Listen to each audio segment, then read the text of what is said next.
Welcome to this first Satsanga of 2016, held on the 21st of January 2017, in conjunction with Kevin Moore and The Moore Show. And Happy New Year to you all. It's great to be able to speak to you again in this brand new year, and with lots of things happening frequently. So it's going to be interesting to be able to feed back to you what's going on over the year. We've got a good agenda today to be able to go through. Firstly, I'm going to talk on UFOs, what they are, what are aliens, and where they come from. I suppose there's lots of texts surrounding this, the conjectures and understandings and abductions and everything else, but I'm just going to give you the information based upon my understanding. Then we've got some participants' questions. Some are based upon some of my books, Beyond the Source books and the And Dialogues books, and there's another series of questions based upon the talk I'm about to give. And then we're going to go through an end of meat meditation just to reconnect us with Source. One where it allows us to be connected to Source while we're here on Earth. So rather than having to move through frequencies, we can bring Source to us here. Okay, so the first part of it is, what are UFOs? I'll deal with it in the three parts. What are UFOs? What are aliens? Where do they come from? Well, the UFOs are basically the vehicles of various different incarnate life forms, and those that aren't incarnate, those that are energetic. I'll go through the incarnate first. As we know, they're vehicles that allow them to pass from one particular location within the physical universe to another. I mean, we consider them to be localized to our galaxy, but they can move between different parts of the physical universe based upon using what I would call intrafrequential methodologies. That means they move up into the frequencies where things happen faster. The space associated with the physical universe is different, and it allows them to move vast distances in fractions of a second. So they are basically vehicles that allow those entities to move around. Now, the vehicles themselves are obviously of various different designs and various different origins, depending upon the incarnate vehicles that have designed and developed them.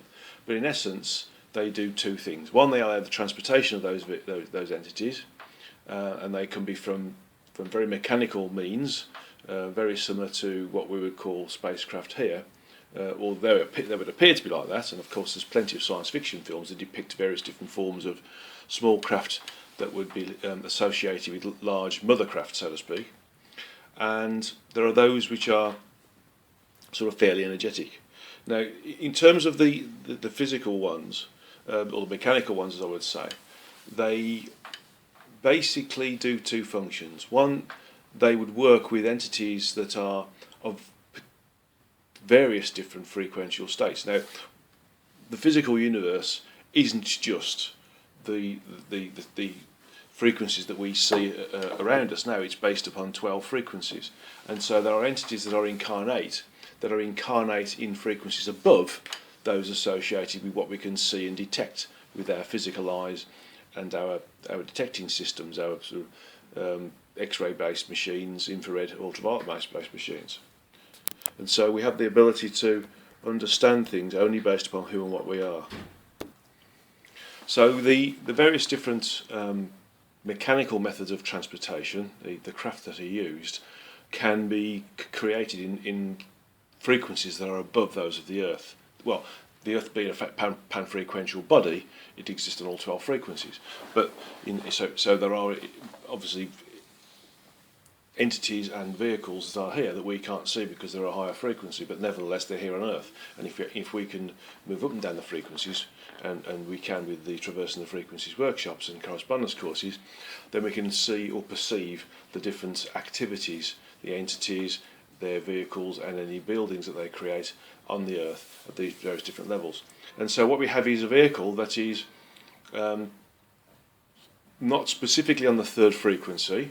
The frequencies, in my understanding, are what create our universe, not dimensions. Dimensions are a much higher level of structure. So when we talk about three dimensions, my understanding is it's the three frequential states associated with the lower frequencies of the physical universe. So the UFOs themselves have their origins in various different locations within the physical universe, and various different frequencies within the physical universe, and so they can travel around within their own frequency or in frequencies above what they are. Now, if they are based upon maybe the third or fourth frequency, in the fourth frequency we wouldn't see them or perceive them, but they would be able to move around here without us knowing. If they're based in the third frequency, then we would see them. So even though they could move around higher frequencies and be fairly mechanical, they would be seen to us and be able to transport themselves through higher frequencies as well. Those that are of a higher frequency we wouldn't see at all. And I'll come back to those because that also sort of links into the energetic versions of the UFOs that we see. So when they move through higher frequencies to move around, you get this visibility of these craft suddenly making extreme changes in direction, for instance, or they appear to disappear and reappear. It's because they're using an intra-frequency drive to allow them to move around, and various different cosmic energies. I think in the history of God it's called starburst energy. That's one particular methodology, but they use these different energies to move around and move themselves in different places. And if they're at a frequency but nevertheless mechanical or physical vehicle, they also provide a function of protection. The entities or incarnate entities, whether they're based upon Earth or whether they're based upon other locations within our particular galaxy or other galaxies within the physical universe, are also binding to the laws associated with frequential states. And so if they come down the frequencies, then they are subject to those lower frequencies, and that means that their abilities and functions associated with higher frequency existence, albeit still incarnate, start to disappear. So in the same way that when we project, or our true energetic self projects an aspect, smaller aspect of itself, what we call a soul or a shard or subsoul, into a gross physical body to be able to experience the frequencies in the way they're supposed to be experienced, for instance experiencing resistance in terms of not being able to pass through various different solid objects, then we start to lose our communicative ability as well, because the bandwidth associated with our ability to communicate with our true energetic selves versus who and what we are now is limited. So the lower down the frequencies we get, the lower the bandwidth. The higher up the frequencies we go, the higher the bandwidth. And so when we come down the frequencies, we start to lose this bandwidth associated with our communicative ability with ourselves, our counterparts, and our true energetic self, and we start to forget who and what we are. So we can't really come down here to this level in these craft without losing some part of ourselves, and this is the same with entities. So when they move down, they have to protect themselves, and what they do is they protect themselves by surrounding the inside of this craft and the outside of the craft in some instances with a field that maintains their ambient frequential state. So that means that they although they may come down to the third frequency level where we are now, they may be maintaining the fifth or sixth frequency level within their craft or within the confines of the energies surrounding their craft. And so sometimes these entities just land and that's it. Sometimes you just see them moving through the air and that's it. And any entities that come out, you might see them glowing as well, because they will have a similar force field, so to speak, surrounding them that's maintaining their natural ambient frequency, so they can maintain their communicative ability, their functions, and their ability to communicate with their own counterparts or colleagues at the same time. And so we see craft glowing and we see entities glowing as well at the same time. Now, when we see them moving through the air, we sometimes see glowing balls, for instance, and these aren't orbs, these are something else. I mean, orbs are something that are picked up by digital photography, because the coupled charge devices associated with the digital camera is picking up things of a higher frequency that we can't see with the physical eye, and then translating it into a colour palette which is relative to our physical eye. So when we see these things in the air as spheres, glowing spheres, they are not orbs. They are either the mechanical craft surrounded by a protective field to maintain the frequency within them, or they are the energetic versions. Now, if we have entities who are energetic, they won't particularly need to have a mechanical device to protect them. But what they will have is an energy set. So they will move around surrounded by an energy.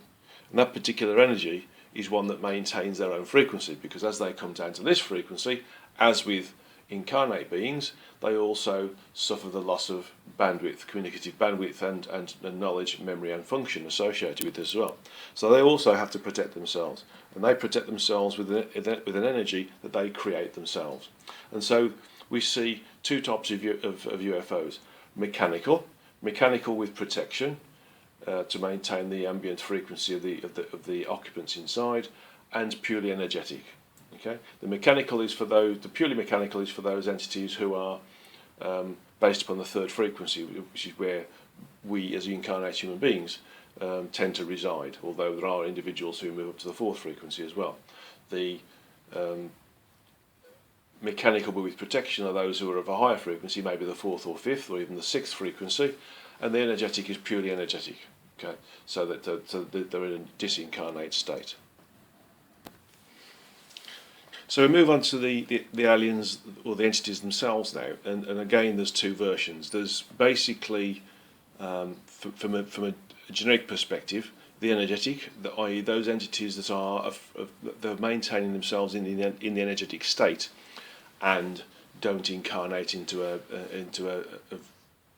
a vehicle that allows them to experience the lower frequencies in the way they're supposed to be experienced.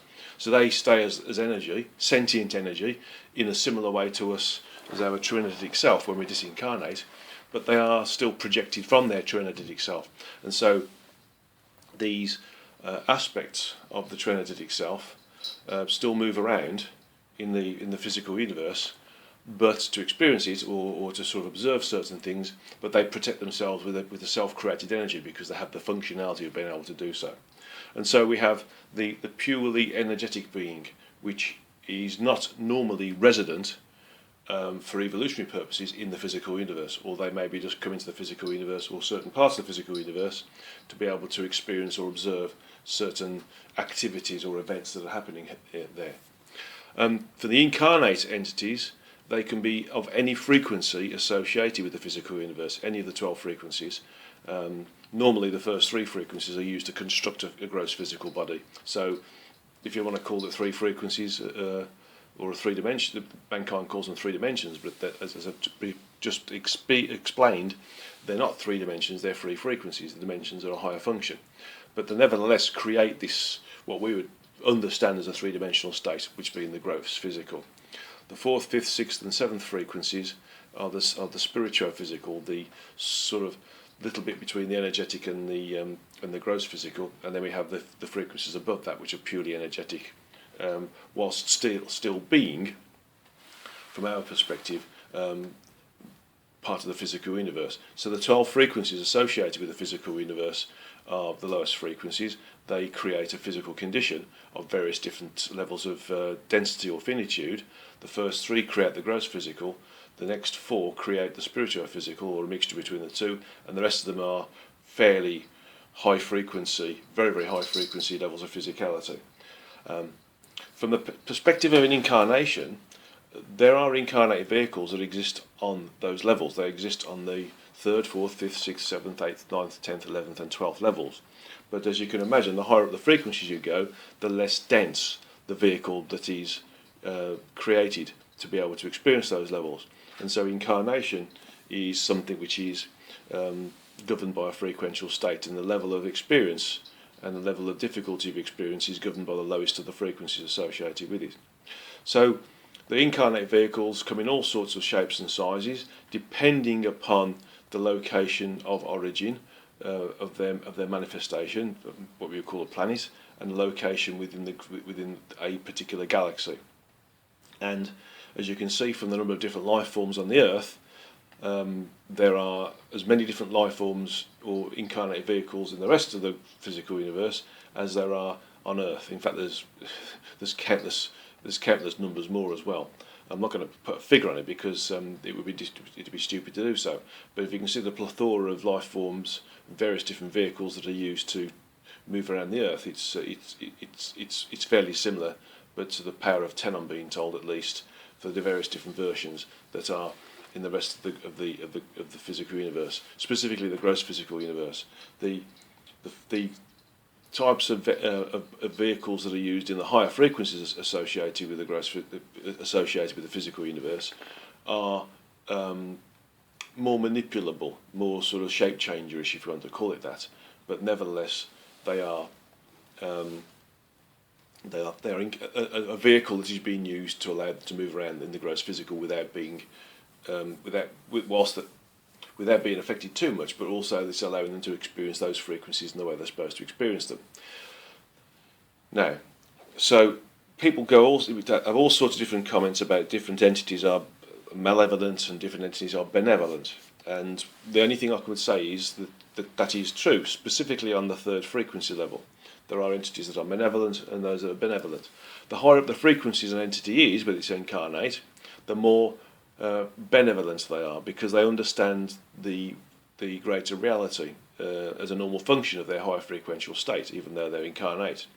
The lower down the frequencies, of course, we forget this sort of stuff, like we do when we're incarnate in the human vehicle, because we're in lower frequency and we don't have the bandwidth, the communicative ability to communicate with the rest of us, and our memory sets associated with our true energetic self and the activities that we've had as separated or individualized aspects of sentient energy from our true energetic self. So we also have this low frequency thoughts, behaviours and actions, and it's these low frequency thoughts, behaviours and actions which create a link or an attraction or an addiction to being here, something that we call karma.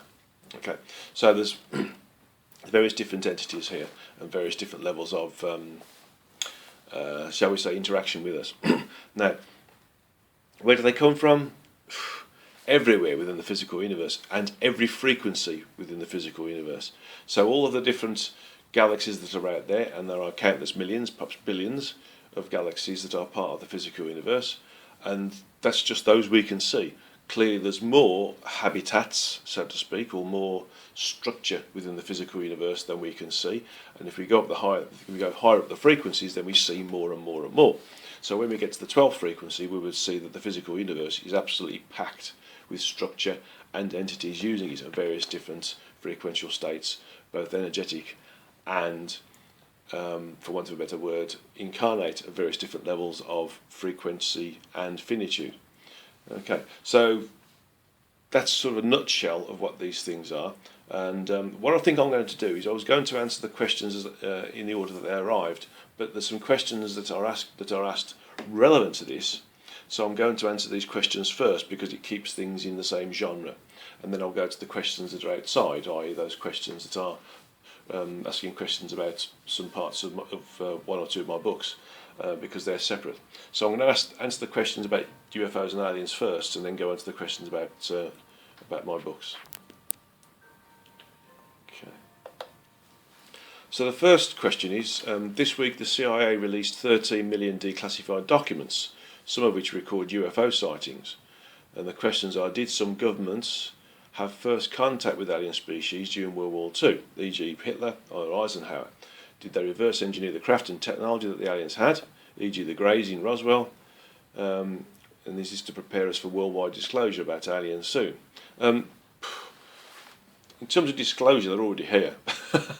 They move around us. Most of the time they're higher frequency, those at higher frequency than where we are, what we can perceive, which is the higher than the third frequency level, and so they're here already. So any sort of disclosure isn't really relevant, specifically those individuals who are high enough frequency within their own incarnate state as human beings to be able to perceive them, and there are many people on Earth who can, myself included, and so they're already here. In terms of us understanding or disclosing them, again, if you know they're here, there's nothing to disclose. We know they're here. But there are various different levels of contact that have been had, various different technologies that have been discovered. Some are not specifically alien, but were Earth-based technologies that were here and have been uncovered. And certainly the Third Reich were very good at hunting down some of these old technologies and working out how they operated and mastering them in some levels or respects. Some of those are post-Atlantean technologies that came down, and some of them are still around. Some of them are still stored and protected, and some of them are still in the Himalayas, for instance, and other areas of, shall we say, difficulty to get to. Or they're buried in the ground or buried in mountains, those sort of things. But there are contacts. It's not specifically governments that have contacts. The entities try to find people who are understanding. There are a number of we talk about aliens being malevolent, and some of the interactions with them can be classified as that. But it's mainly to do with looking at individuals who are in secondary incarnations, who are actually having a primary incarnation, which is part of the incarnate vehicles that are associated with those aliens. So when we have abductions, we have abductions of vehicles because the soul associated with that vehicle, a human vehicle, has a primary incarnation in a vehicle which is associated with the aliens who are abducting them. So they're basically getting downloads and things from that body, because that soul has decided to, through mechanical means or assisted mechanical means with some energetic ability, to experiment with being here whilst also being in a different location as well. So as a secondary incarnation. So there are elements of individuals who've managed to gain craft and reverse engineer them. Clearly reverse engineering is something which is only available to us if we have a level of understanding in science which is capable of understanding that science in the first place. So the level of reverse engineering as such was limited in the early days, certainly when they first appeared on Earth, or there were damaged craft that first were discovered here. And so it's even now, with some of the technologies we've got, and clearly we have more computing technology progression than we've had of anything else on this planet, we're able to understand and decipher some of the operating systems and power sources of these craft. But even now, we really don't have any understanding of the propulsion systems of these things. So there has been, in my understanding, an attempt to be able to reverse engineer them. But you can only reverse engineer something if you've got a level of technology which is equal to that technology that you're trying to reverse engineer. That's engineering, full stop, and that's technology, full stop, and that's science, full stop. And the only way we'd be able to do that is if we were given help by the entities themselves. And there are various different entities who have given us technologies, but those technologies have been given to us subliminally or telepathically, or via the guides and helpers of the entities who have decided to incarnate and be here to introduce new technologies, such as Edison, for instance, and Marconi. Those sort of individuals who've made amazing breakthroughs in technology that you think, how did that happen? You know, things that happen very, very radically is what happens. So disclosure, at some point in the next 50 years, there'll be a begrudging level of understanding. But as we move high up the frequencies, then the disclosure it won't be sort of disclosure. It'll be more discovery that there's people and objects here anyway. So it's going to be a natural thing rather than a sudden governmental thing. Although one thing we will understand is some of the science fiction films we've been having and stories surrounding them and other different things surrounding science fiction or science fact or spiritual subjects or metaphysical subjects are being used to help to educate us and get us ready for it. Okay. So the second question here is, some sources say that humanity is being protected by benevolent aliens from destroying itself with nuclear weapons, in brackets, for example, launch code malfunctions. Is it true that some event streams or timelines but not in others? So, and are we now subject to our new president's Newcomb policy, impulsive hotspots of conflict around the world?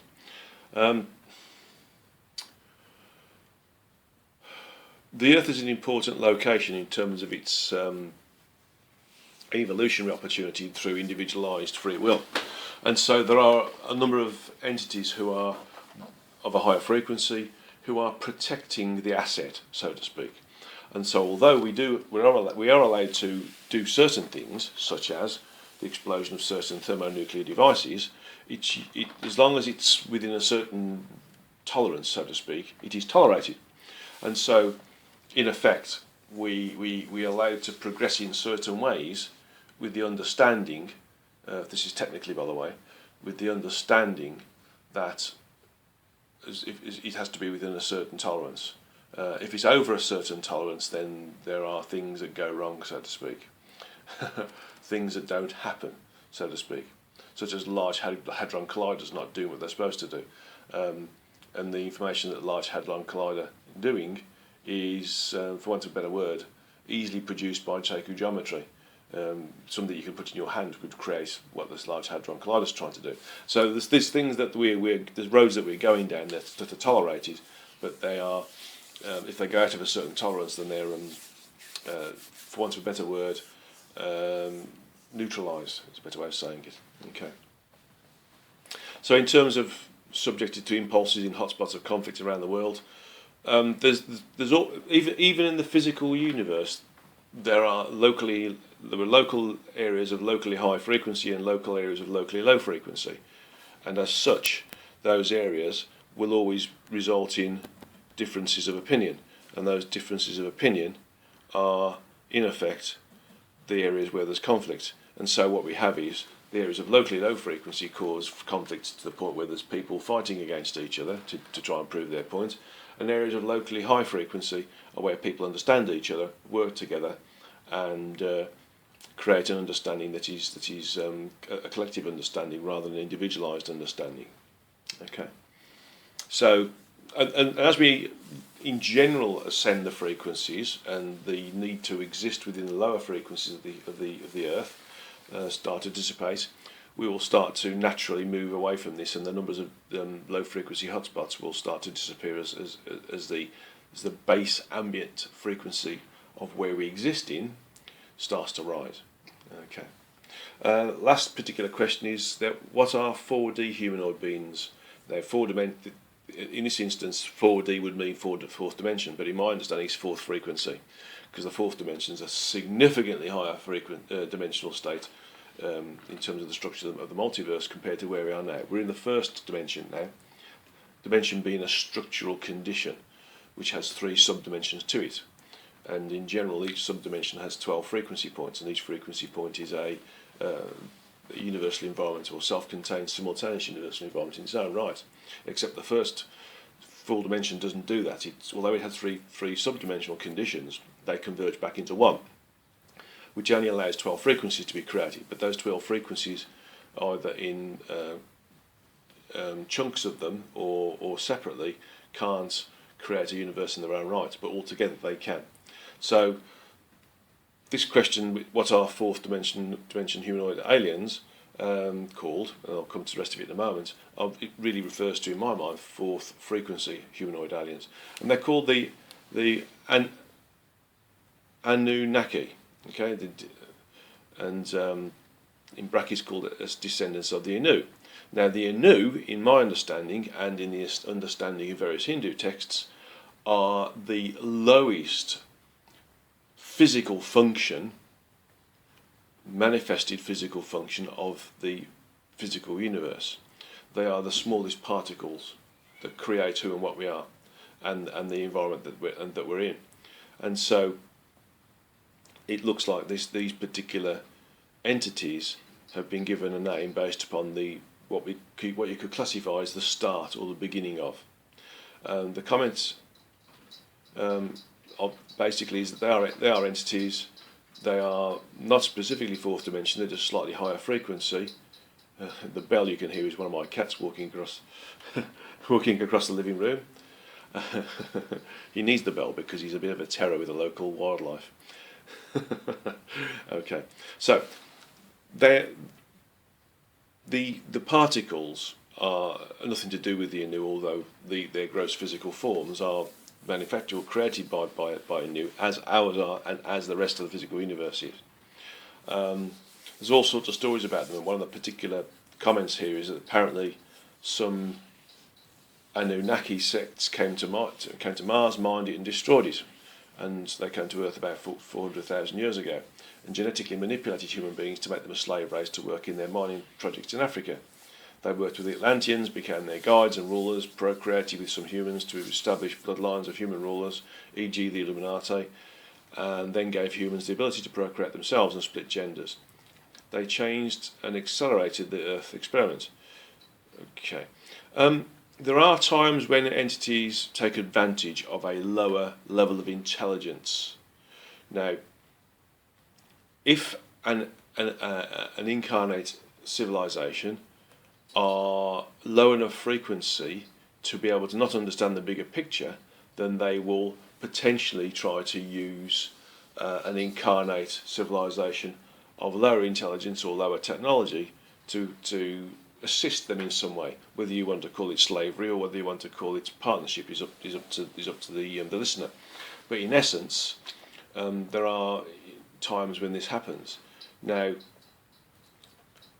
my understanding is that there have been episodes similar to what's been described, and there are entities who have been given sort of higher technological understandings of things and higher teachings associated with being in the higher frequencies and being able to create higher frequencies, and sometimes to be able to accelerate the development of the human form. There have been, shall we say,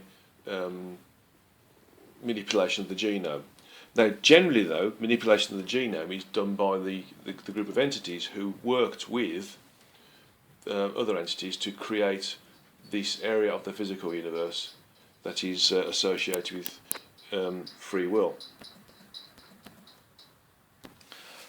And so most of the manipulation of the human genome has been a result of the higher levels of thought process surrounding those individuals who govern the physical universe and the opportunity for accelerated evolutionary growth as a result of that. Some of those are a function of the curators, which are a group of entities who work on behalf of the source to manage, manipulate and maintain the evolutionary efficiency of the multiversal environment we exist within. Now then, looking at the rest of the question, it talks about the so-called changing of the human body to create the genders, the male and female genders, that they changed and accelerated the Earth experiment. My understanding is that, as I just said, there are certain levels of manipulation associated with entities who are working either for themselves or on behalf of some of the curators and some of those beings who are in control of the physical universe. But in general, they are being done by those entities who are controlling the physical universe and looking after the evolutionary efficiency of the multiverse and the experiment which is to do with individualized free will. So any real change in the genome of the human form has been done by these beings. This one of the councils. I mean, we talk about a council of 12, but there's a council of 12 associated with each of the different frequential states that are capable of supporting an incarnate vehicle. And so when we look at the different functions of the human form, we can see, and if you refer to the book The History of God, it explains it, that the human vehicle has changed, and it has changed or been changed to suit the frequential state that has become its ambient frequency. So when it was a higher frequency, it was recreated by energetic means, by the separation out of particles or atoms, to create two bodies out of one, for instance, and then that was recreated in a similar way again. So you got one body equals 2, and then 2 bodies equal 4, and then 4 bodies equal 8, as an example. And then it eventually came to the point where the lower frequencies, or should I say, the lower frequencies didn't come, we descended into the lower frequencies. And so the body became more gross physical, or needed to become more gross physical to be able to experience and interact with that environment. And eventually it got to the point where the reproduction process was based upon the hermaphroditic methodology, and then eventually that wasn't good enough because of the transmission of genetically passed on dysfunctions, and so there needed to be diversification, and so there was various different other means of doing that, and one of those was the creation of the two genders, where the genders would get together to procreate and create a body, but they could come from various different locations with various different levels of immunity, fitnesses, and physical benefits, as the case may be. Those that were physically strong were the bodies that would survive, where those that were or adapted would survive. Those who didn't adapt wouldn't survive, and this is where you get Darwinian evolution, the survival of the fittest. So there's a level of sort of interaction there, and there are lots of different races from different parts of the galaxy on Earth, as you can see from the different bone structures, eye structures, skin colours, intelligence associated with various different locations on the Earth. And although intelligence is simply a function of education in real terms, but all the different races on Earth right now are a function of those aspects of those gross physical bodies that have sort of adapted and survived when they would normally have died off as a result of the change in frequential state. So all of the functions we have of the different types of genome on the Earth are where there's been a new body introduced, and sometimes that new body has been developed in a different part of the physical universe and different parts of the galaxy and introduced on Earth to cope with the new change in frequency, the new lower change in frequencies. And where one body was a higher frequency and it was subjected to a lower frequency, it either died off, or some of them started to be able to adapt to work in the lower frequencies and became lower frequency as well. And so that's why we have the lowest frequency bodies and all the different diversification of different genomes, bone structures, muscle types, colour, eye types, and skin types as well. And so that sort of explains that. So there's been two things in terms of the manipulation of the human genome. One that's been done by lower frequency but nevertheless star-faring entities, which I'm being told there are various stories about the Anunnaki, but most of it is sort of passed down through legend and has been distorted and destroyed in terms and become misinformation in real terms. And there's other bodies that have been manipulated by those entities that govern the physical universe to allow the human body to be able to be more compatible with the frequencies that it was starting to work with. Okay, so that sort of explains that. Procreation with other humans to establish new bloodlines, again, that's just a function of genetic manipulation. The way, with all of these things, when the things are explained to us, we can only work with the language and the understanding based upon our own evolutionary level and technological experience and language surrounding it. So the words that are used to explain things that have happened would have been relevant to the language of the time and the understanding of the time. So what could be classified as being procreation could have been just simply genetic or DNA strain introduction, for instance. And so things would have been done in, for instance, a test tube or in a higher frequential state, rather than the simple procreation of one particular incarnate vehicle type with another, because there needs to be compatibility. So the only way that some of them are compatible would have been through the splicing of genome together, rather than the physical interaction. Okay. So the physical interaction of human beings on Earth is from my understanding, is fairly unique. So it would have needed to be at a DNA level anyway. Okay. Right. So that's the end of the questions surrounding the UFOs and the aliens and what they are, who they are. And don't forget that the different physical forms are based upon the environment that they exist in, depending upon whether they are in a silicon or a carbon-based environment or a crystalline-based environment, and other types of environments. or the atmosphere of the planets, or the areas of locally low density that they're being used to experience their existence on. Okay. So I'm going to move on to the next two questions now, which are based upon the books. And this first one is based upon Beyond the Source Book 2. And it says, on page 39, Source Entity 7a, for those of you who haven't read Beyond the Source Book 2, Source Entity 7 was split into 3 versions. And so I ended up with a dialogue with all 3 versions of Source Entity 7. Okay. And it says, consider your own planet, it went backwards, did it not? And I answered, yes, it did. And the question is, what is this? Has it happened more than once? Did it have a devastating consequences for all life forms? And did it affect humans? Yes, it has happened more than once. Every time we've had a civilization change, there's been a reduction in frequency associated with it. Or should I say, the reduction in frequency has been created by us. So every time we go backwards, it's not that the planet goes backwards, it's the case that we who habitate the planets go backwards, or should say we drop down the frequencies through being addicted to or maintaining a desire to be here and experiencing low frequency experiences. And so it's happened for all of the different civilizations that have been here, the major civilizations, of which the last major civilization was the Atlantean period, and of course since then we've had the Egyptian and what we are now. But the Egyptian and what we are now is the same civilization basically.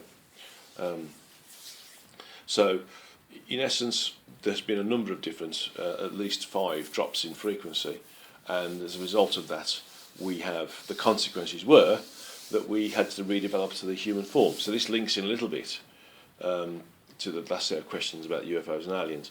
So the human form was modified by those entities who disincarnate but nevertheless govern the frequential states of the different frequential states of the physical universe, and those that govern the evolution opportunities supported by having individualized free will on Earth. And so the devastating consequences are we dropped down the frequencies. We dropped down the frequencies to another point, another frequential state within which the Earth exists within. So the Earth exists as a pan-frequential body. It is capable of existing in all 12 frequencies associated with the physical universe, as is all the physical universe that we can see. It's just that we only see part of it. Okay, so and yes, it did affect human beings. It affected us because we lost our ability to communicate with who and what we are.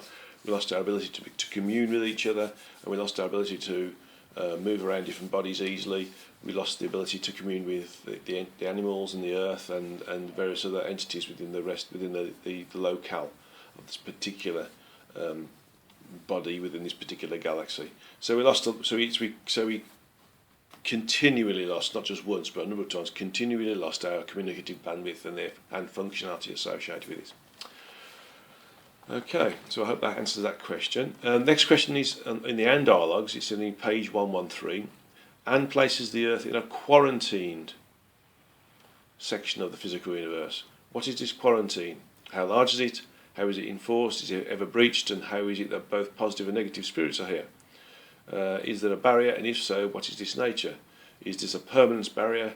And who designed it to keep? Who designed to keep it to keep things out, or is it designed to contain us? Right, the Earth is in a quarantined section of the physical universe, as Anne in the AND dialogues describes, because of the potential effects associated with individualised free will, in terms of the addiction to low frequency thoughts, behaviours and actions. And so there is if you like, a known barrier around it, so to speak. Now, entities do come and go. We know that. They are here and they're observing and they're working with us now. And in the past, there's all sorts of other different things going on. But as described in the first part of this Satsanga. So the quarantine is not specifically a function of keeping us in or us away from others or stopping us interacting with others.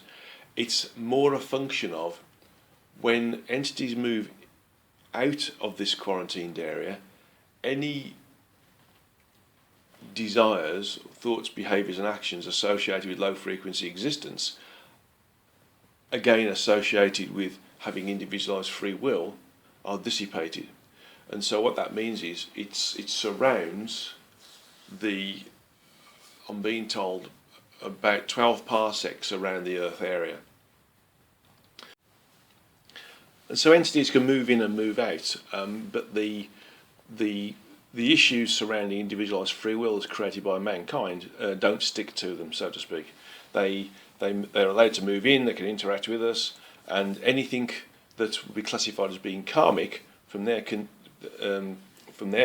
perspective, and the spreading of sort of low frequency thought, behaviours and actions that would come from us onto them and ruining their collective or individualised will, so to speak, is removed.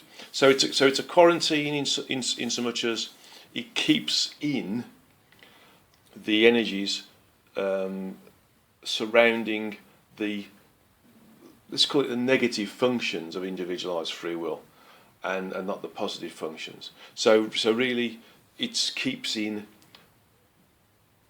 what we classify as being negative thoughts, negative behaviours, negative actions.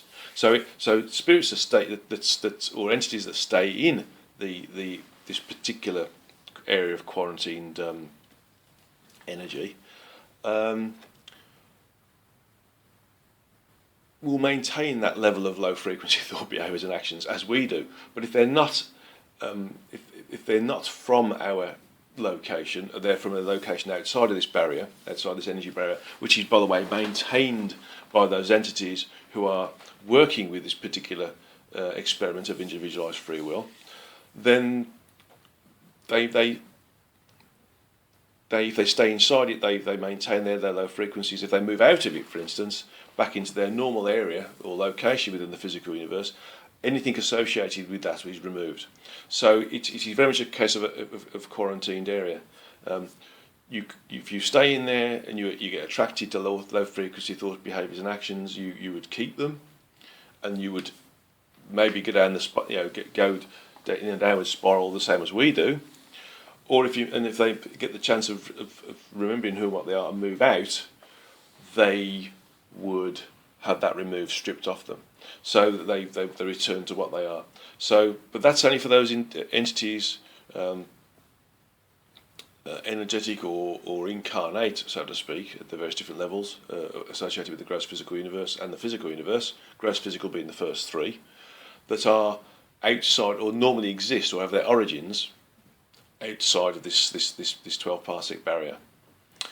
Okay, so it's there to make sure that, if you like, if you consider the opportunities for being addicted to low frequency thoughts, behaviours and actions associated with gross physical free will as like a virus, this is like a protection against the virus spreading, so to speak. And so when entities move out of that area, they go through this cleansing barrier. Well, let's call it a cleansing barrier rather than a quarantine area. It quarantines the virus in, keeps the virus in, but anything that moves out gets cleansed and comes out the other side. The only thing is that we can't move outside of that. The only time that we would move outside of that barrier is when we become disincarnate, or when at some point in the future we rise above the frequencies and we start to move back up the frequencies to those levels that are consistent with an advanced level of evolution and having an incarnate vehicle associated with that advanced level of evolution. And so we would be in the fourth, fifth, sixth upwards frequencies, because the higher up the frequencies we go, the more memory of who and what we are we have, and on top of that we also get increased functionality and increased bandwidth and communicative ability. Okay, so I hope that answers that particular question as well, which is quite a good question actually, a very seeking question. So this part of the Satsanga now, I want to go through reconnecting with Source again, and connecting with Source while we're here. Now, I'm aware I may have done this before, but what we're going to do is do it in a way that allows us to stay here on Earth and not need to go up the frequencies, for instance, to achieve it. And this is good for us because it means we don't need to go through an even more lengthier process of meditation to be able to achieve it. We just need to recognise that we are, as incarnate beings, a smaller aspect of Source anyway. Of course, our true energetic self is a smaller aspect, or an individualised sentient aspect of Source, and as souls we are an individualised sentient aspect of our true energetic self. And so the lineage is that although we're individualised from an individualisation, we are still an individualisation of Source anyway. So based upon this, it's only logical to assume that we can connect with Source at our level and not need to be in any other level, because the levels that we're at are also part of Source anyway. The multiverse is a function of a, shall we say, a segmented area of the structure of the Source. Okay. If you extrapolate it further, by the way, you'll find out that we are an individualised function of origin as well. But that's a different level of understanding, which I'm sure that you're all capable of achieving anyway. Otherwise, you wouldn't be listening to this recording. Okay, so let's get ourselves in a meditative state. So if you go straight backed chair, sit in your straight backed chair. If you prefer to sit down in cross-legged position or a half or a full lotus, that's up to you. The most important thing is that you are comfortable, that you're alert, aware and awake, and that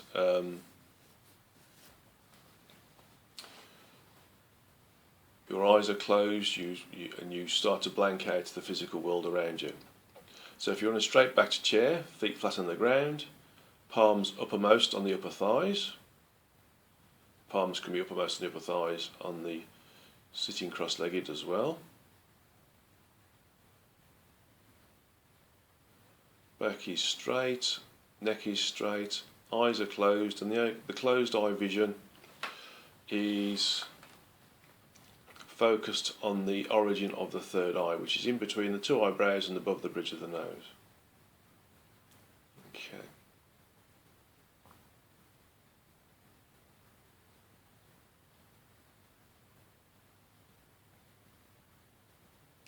And in previous meditations on connecting with Source, we visualised this tube of energy, this rotating, irradiating tube of energy. But we're not going to do that in this particular instance. We're going to just sit here and allow ourselves to become dematerialised. And by that I mean move ourselves away from being the incarnate being. The association with our human form is the association with our incarnate beingness.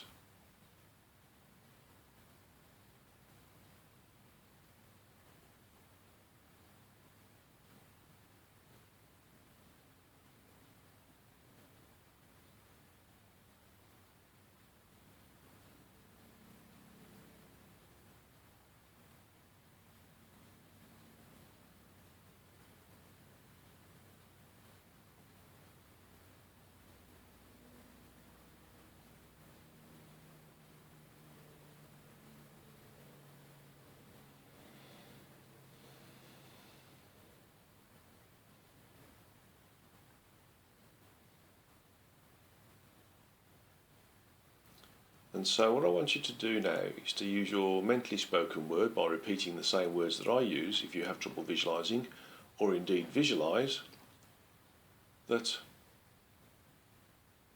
the gross physical body that you're in, and the room, and the chair that you're on, or the floor that you're sitting on, starts to just fall apart, starts to dematerialise.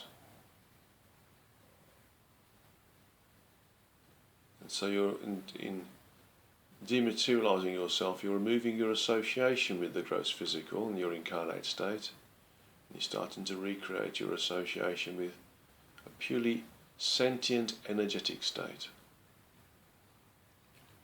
So just think about, at the same time you're thinking about your human body, that the environment that you're in also does the same thing.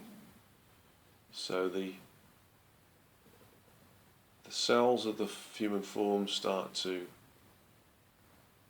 just move away from each other so that there's no longer a human form. The atoms associated with it also start to break down. They break down to the anew. But in breaking down to the anew, they have to go through the breakdown of the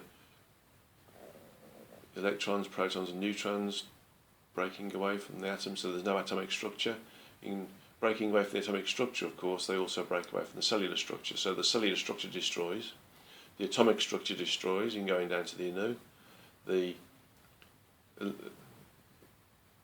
subatomic structure destroys, the quark structure destroys, the structure below the quarks destroys, the structure above the anew destroys, and the structure of the anew also destroys. So this means that things that stick together to create a new structure above the anew, the structure below the quarks, the electrons, protons and neutrons, the atoms in the cells, are all dissipated or destroyed. And so there is no structure there of the gross physical variety.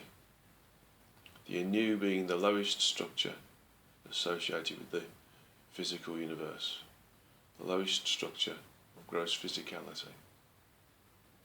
And so all we have is our sentience.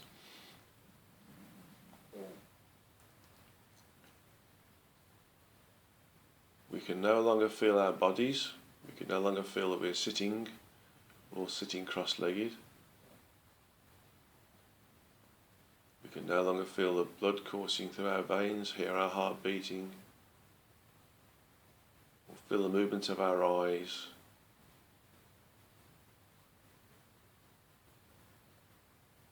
All we can do is be and think.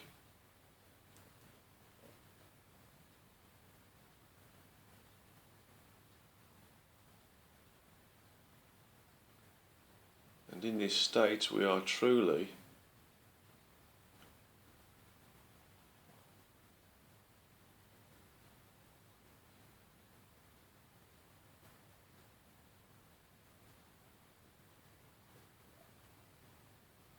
de-individualized, other than the fact that our sentience is still individualized. So as de-individualized from an incarnate state, we are now connected through our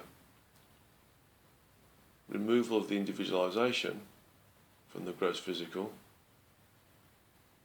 We are connected to our true energetic self properly, and therefore connected to Source properly.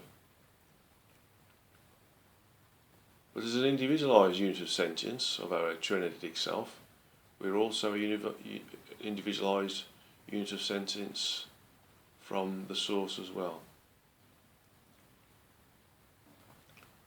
And so we have the capacity to, as individualized Source sentience, to connect with the larger body of Source sentience. And so visualize yourself as a drop of water falling down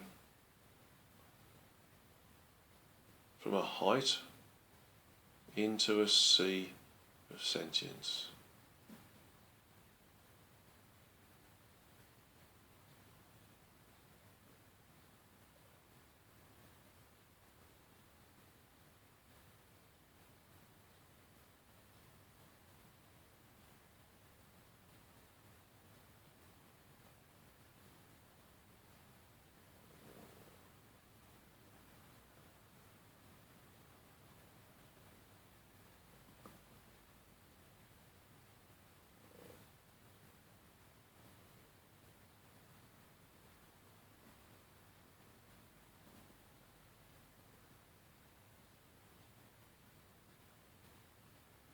And so in this sea, as a drop of sentience disappears into the sea of sentience, there is no separation. We are connected to the sea. We are the sea. We are one with the source is one with us, and we are the source.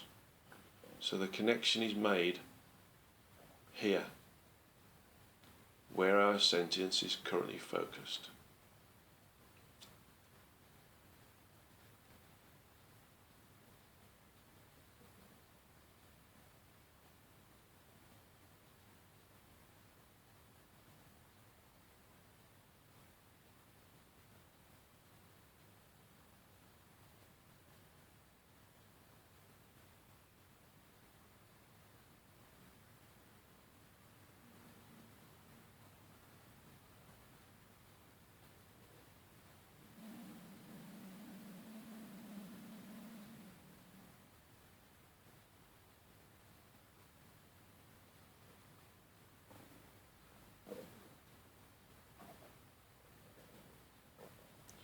So just allow this oneness with source, this oneness with source sentience, be your connection.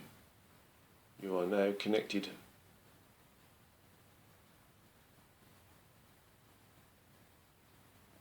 in totality.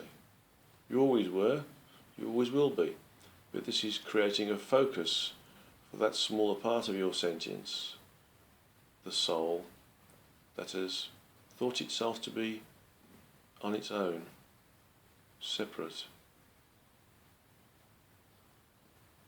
disconnected.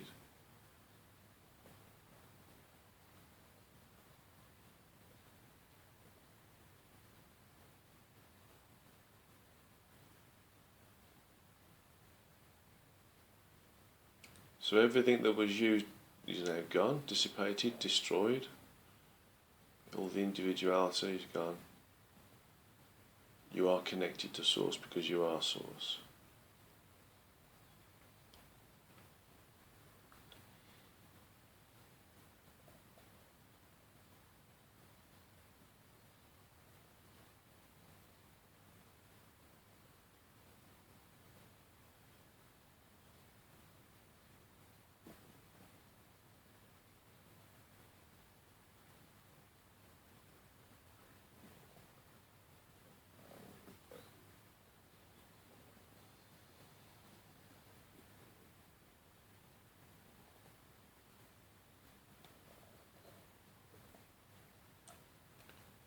And so everything that is Source permeates everywhere,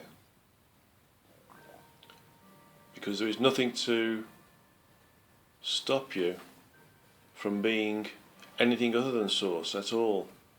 Source is everywhere, and you are everywhere with Source. So the connection with who and what you are is no longer appropriate as being who and what you are from the connection perspective. And so if you start to recreate the individuality of bringing the anew together, use your intention to bring the anew together, to start to recreate your physical form. And then use your intention to bring the structure above the anew together.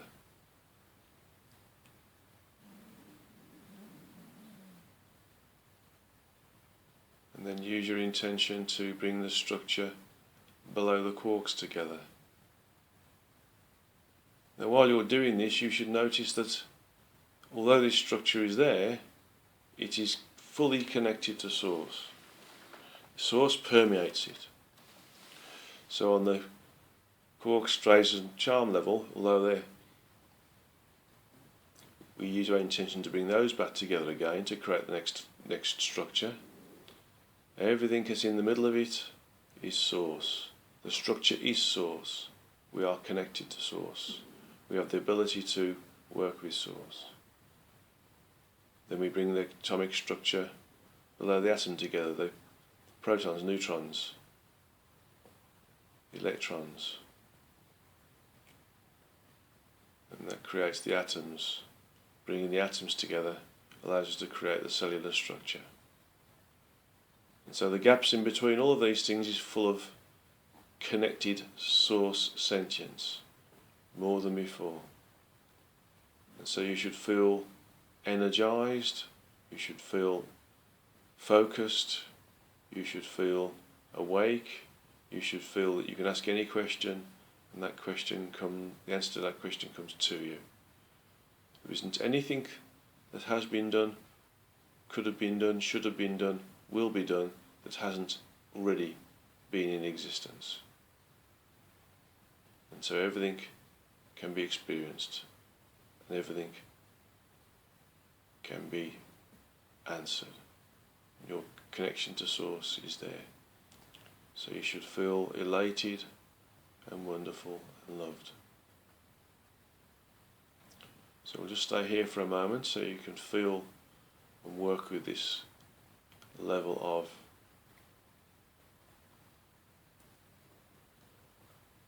communion with Source, knowing it is there all of the time. Just because we've recreated the energies that create the physical form doesn't mean that it disappears. It's now fully integrated with it. It's not surrounded by source entity energy. Source entity energy, sentience, source entity sentience permeates it on every level,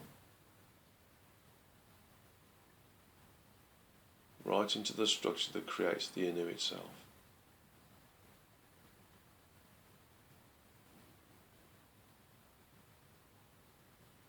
You might feel a little bit sleepy or tired or woolly-headed or difficulty in thinking as well. But in essence you will feel as if you are something more than you are from a human being perspective. That you feel expansive, expanded and higher.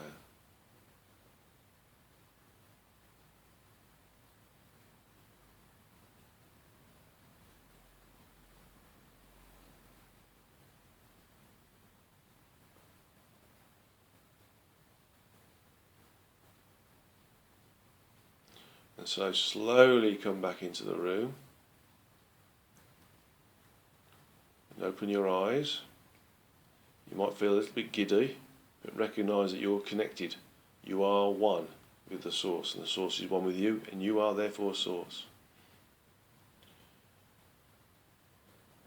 Drink some water if you have some water. This helps to ground you a little bit.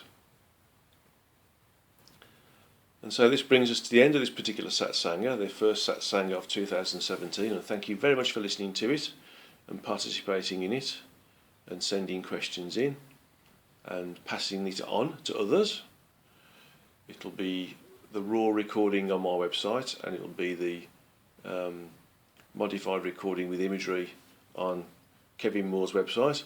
I thank Kevin for continuing to do his wonderful work of turning it into a high quality recording with some very interesting imagery associated with it, and also passing it on to his following as well.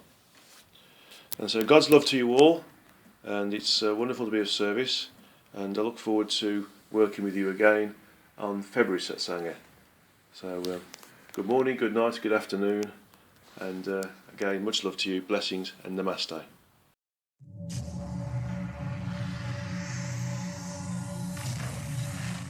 Did you see the aliens in Crete?